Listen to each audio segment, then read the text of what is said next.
లో కనబడుతుంది. Money important లేదు, కొంచెం దిక్కువాలి. ఈ ఎమ్మెల్సీ అభ్యర్థులు తిరగబట్టి ఎవరు కన్సిడర్ అవ్వాలి. ఓకే, దాని మీద పడ్డాక ఊరికే నామినేడు మీరు ఈ ఎన్నికల్లో ఎమ్మెల్సీ ఎన్నికల్లో మీరు అభ్యర్థులను ఎందుకు నిలబడితే మీకు అభ్యర్థులు దొరకలేదా చెప్పాలి. దాంతోపాటు కాళేశ్వరం కేసులో మీ అయ్యనో ఇంకోనో రేవంత్ రెడ్డి గారు ఎందుకు అరెస్ట్ చేస్తున్నారు? ఎంక్వైరీ పూర్తయినప్పుడు డ్రగ్స్ కేసులో నిన్ను కానీ నీతో పాటు గ్యాంగ్ ఉంది కదా, మాఫియా గ్యాంగ్, వాళ్ళందరి మీద ఆరోపణలు వచ్చినట్టు ఇదే రాష్ట్ర ముఖ్యమంత్రి గారు చెప్పినప్పుడు కూడా మీ మీద చట్టపరమైన చర్యలు ఎందుకు తీసుకుంటారు చెప్పాలి. ఫోన్ ట్యాపింగ్ కేసులో నిందితులు మొత్తము నీ పేరు మీ అయ్య పేరు చెప్పినా కూడా మిమ్మల్ని ఎందుకు అరెస్ట్ చేస్తున్నారో రేవంత్ రెడ్డి గారు ఎందుకు అరెస్ట్ చేస్తారో చెప్పాలి. మీ బామ్మర్ది ఫామ్ హౌస్ లో డ్రగ్స్ దొరికినాయి అన్నారు. నువ్వు కూడా అప్పటిదాకా ఉండిపోయినావు, బాగా డ్రగ్స్ తీసుకున్నావు నువ్వు కూడా అని చెప్పి రేవంత్ రెడ్డి గారే మాట్లాడారు. మరి నీ మీద ఎందుకు చర్యలు తీసుకోలేదో చెప్పాలి. ఈ ఫార్ములా నేస్కారే ఉండదు. దాని మీద నువ్వు సుప్రీంకోర్టు పోయినావు, హైకోర్టు పోయినావు. కోర్టు మొత్తం క్లారిటీ క్లియర్ అయిపోయింది. ఏమని వేసుకొచ్చని నీ పిటిషన్ కొట్టేసింది. మరి నిన్ను ఎందుకు అరెస్ట్ చేస్తున్నాడు రేవంత్ రెడ్డి గారు చెప్పాలి. కేఆర్ బ్రదర్స్ ఎవరు? మీరిద్దరు దొంగనాటకాలు బంద్ చేయి. నీ బతికేంది, నువ్వేంది, నువ్వు పిచ్చ బతుకునేది. ఇంకా ఆకారం పోలేదు బిడ్డ. నన్ను ఇంకొకసారి అంటే నీ బండారం అంతా నీ మొత్తం నీ చరిత్ర మొత్తం పడేవాడు. మొత్తం డాటా నగరం సవాల్ చేయను కూడా సవాల్ చేయి. చరిత్ర సిద్ధమని చెప్పాను. నీ చరిత్ర బయట పెట్టడానికి నేను సిద్ధము. పర్సనల్ గా పోవద్దనే పోతలేను. నువ్వు నా సవాళ్ళకి సిద్ధమా చెప్పు, నీ బయట పడతాను. లీగల్ నోటీస్ ఇచ్చినావు, పిరికి పందులకి పారిపోయిన పిరికి పందవు నువ్వు. అసలు నీ అయ్య లేకుంటే నీ కుక్క దగ్గర మళ్ళీ చెప్తున్నా. కేసీఆర్ అనే వ్యక్తి కాదు అనురా రాను చెప్పుతో కొడతారు. నేను అమెరికా నుండి చిప్పటికి అడిగినోడివి. నీకు తెలంగాణ ఉద్యమం తెలియదు. దెబ్బలు తిన్నది మేము, కేసులు భరించేది పేదోళ్ళు. నువ్వు ఛాయలు పోసి, దోశలు వేసి, కూరగాయలు అమ్మి, ఫోటోలు దిగి, జేసు ధర్నా చేస్తే మధ్యలో పిక్కుల జెండా పెట్టి జై జై అని నువ్వు రాజకీయ పప్ప కనుక్కునే మూర్ఖునివి. నువ్వు ఫాల్తు రాజకీయ నాకునివి. నువ్వు నా గురించి మాట్లాడేది. నేను మా నాయన పేరు చెప్పి రాజకీయాలు రాలే, మా తాత పేరు చెప్పి రాజకీయాలు రాలే. డైరెక్ట్ ఎన్నికల్లో పోటీ చేసి గెలిచి నమ్మిన సిద్ధాంతం కోసం మొదటి నుంచి ఫైట్ చేసి కేసులు భరించి జైల్లోకి పోయి లాఠీ దెబ్బలు తిని వచ్చిన కార్యకర్తలు, సామాన్య కార్యకర్తలు నేను. నువ్వేం చెప్పు.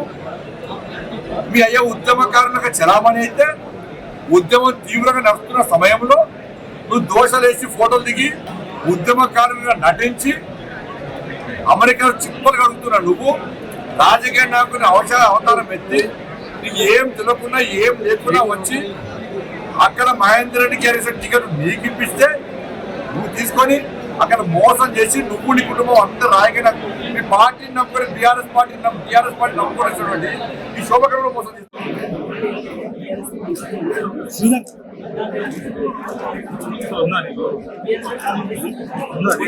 Congress party target Congress party మధ్యాహ్నం మేము బీఆర్ఎస్ పార్టీ ఫీల్డ్ లేదు. బీఆర్ఎస్ పార్టీ ఎవరు తిడతాం మేము? బీఆర్ఎస్ పార్టీ ఫీల్డ్ లేదు. బీఆర్ఎస్ పార్టీ జీరో తెలంగాణలో. కాంగ్రెస్ కు ప్రత్యామ్నాయం భారతీయ జనతా పార్టీ మారుతుంది. అందుకే వరకు అభ్యర్థులు కరువేరు. మాకు టార్గెట్ కాంగ్రెస్. బీఆర్ఎస్ ఇక్కడ తీసుకున్నాం. BRS zero పంపిస్తుందా?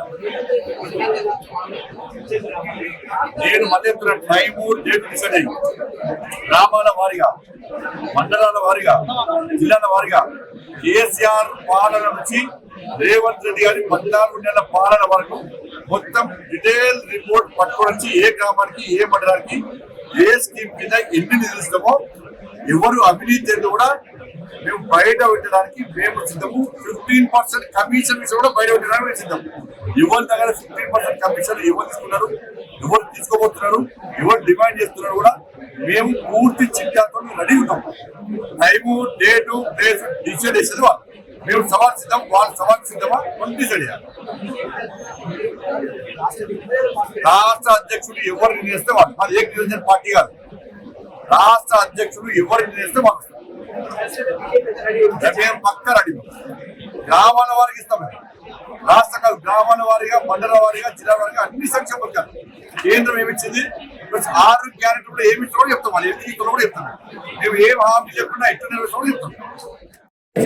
నువ్వు ఎమ్మెల్యే, నీ చెల్లె ఎమ్మెల్సీ, ఎంపీ, మీ బాబాబాబాలో ఎమ్మెల్యే, మీ సన్నకు కొడుకు, బియ్యం కొడుకు ఆయన ఎంపీ, ఎవరు వీడిగా ఉద్యమకారులందరి పక్క పడుతుంది. నిజమైన ఉద్యమాలకు టికెట్ ఇవ్వకుండా నీ కుటుంబంలో టికెట్ ఇప్పించుకొని ఇలా పోటీ కాలం మీద తోపు కాలం అంటే రాళ్లతో ముడతారు. నువ్వేం చెప్పరాదు, నీకేం చేసి చెప్పరాదు. పెద్ద అవినీతి పరులు నువ్వు అవినీతి పడ్డే, రేవంత్ రెడ్డి అవినీతి పడ్డే.